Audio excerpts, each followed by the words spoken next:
బులెటిన్ల details చూస్తే car party అక్రమంగా తెచ్చిన లగ్జరీ కార్లపై నడుస్తోందా అని కేంద్ర మంత్రి బండి సంజయ్ ఎక్స్ వేదికగా ప్రశ్నించారు. లగ్జరీ కారు స్కామ్ నిందితుడు బసరత్ ఖాన్ దిగుమతి చేసిన ల్యాండ్ క్రూజర్లలో కేటీఆర్ ఎందుకు తిరుగుతున్నారు? ఆ కార్లు కేసీఆర్ కుటుంబానికి సంబంధించిన కంపెనీల పేర్లతో ఎందుకు రిజిస్టర్ అయ్యాయి? మార్కెట్ ధర చెల్లించారా లేదా తక్కువగా చూపించి కొనుగోలు జరిగిందా? పేమెంట్లు బినామీ పేర్లతో జరిగాయా? నకిలీ ఆదాయమా లేదా మనీ లాండరింగ్ ద్వారా? ఈ స్కామ్ లో కేసీఆర్ కుటుంబం నేరుగా ప్రయోజనం పొందినట్లు అనుమానించాల్సి వస్తుంది. వాస్తవాలు బయటకు రావాలి, సంబంధిత శాఖలు దర్యాప్తు చేయాలని బండి సంజయ్ అన్నారు.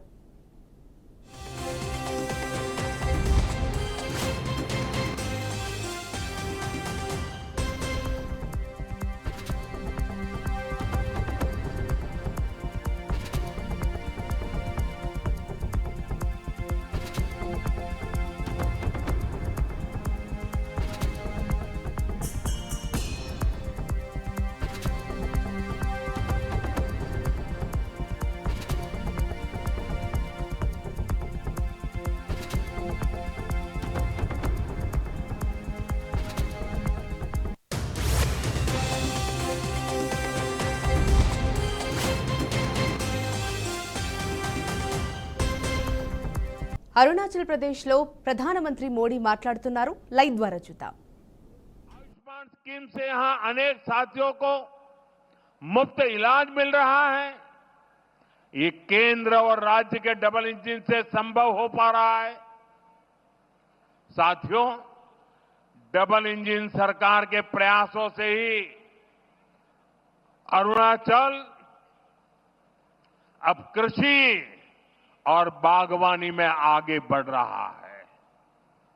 यहां के कीवी, संतरे, इलायची, पाइनएप्पल अरुणाचल को नई पहचान दे रहे हैं. पीएम किसान सम्मान निधि का पैसा भी यहां के किसानों के बहुत काम आ रहा है. साथियों, माताओं, बहनों, बेटियों को सशक्त करना हमारी बहुत बड़ी प्राथमिकता है. देश में 3 करोड़ लखपति दीदियां बनाने, ये बहुत बड़ा मिशन है, लेकिन ये मोदी का मिशन है.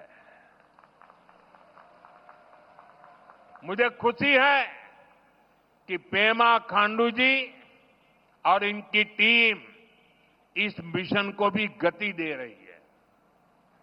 यहां बड़ी संख्या में वर्किंग वुमेन हॉस्टल बनाने का जो काम शुरू हुआ है, उससे भी बेटियों को बहुत सुविधा होगी. साथियों, यहां बहुत बड़ी संख्या में माताएं बहनें आई हैं. मैं आपको जीएसटी बचत उत्सव की फिर से एक बार बधाई दूंगा.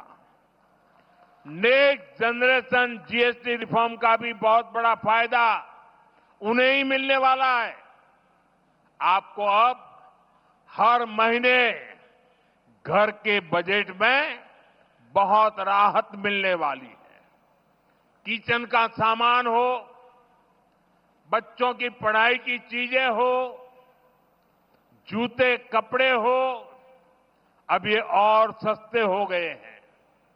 साथियों, आप साल 2014 के पहले के दिन याद करिए, कितनी सारी परेशानियां थी. महंगाई आसमान छू रही थी, चारों तरफ महा घोटाले हो रहे थे, और तब की कांग्रेस सरकार जनता पर टैक्स का बोझ बढ़ाती ही जा रही थी. उस समय साल में 2 लाख रुपए कमाने पर भी इनकम टैक्स लग जाता था. ये मैं 11 साल पहले की बात कर रहा हूं. 2 लाख रुपया अगर कमाया आपने तो आपको इनकम टैक्स देना पड़ता था. और आम जरूरत की कई चीजों पर कांग्रेस की सरकार 30% से अधिक टैक्स लेती थी. बच्चों की टॉफी पर भी इतना टैक्स लगाया जाता था. साथियों, तब मैंने कहा था मैं आपकी कमाई और आपकी बचत दोनों को बढ़ाने का काम करूंगा। बीते सालों में देश के सामने अनेक बड़ी बड़ी चुनौतियां आई, लेकिन हम इनकम टैक्स घटाते गए। इसी साल हमने, अब विचार कीजिए, 11 साल पहले 2 लाख, इसी साल हमने 12 लाख रुपए तक की वार्षिक आय पर इनकम टैक्स 0 कर दिया। और आज से जीएसटी को भी हमने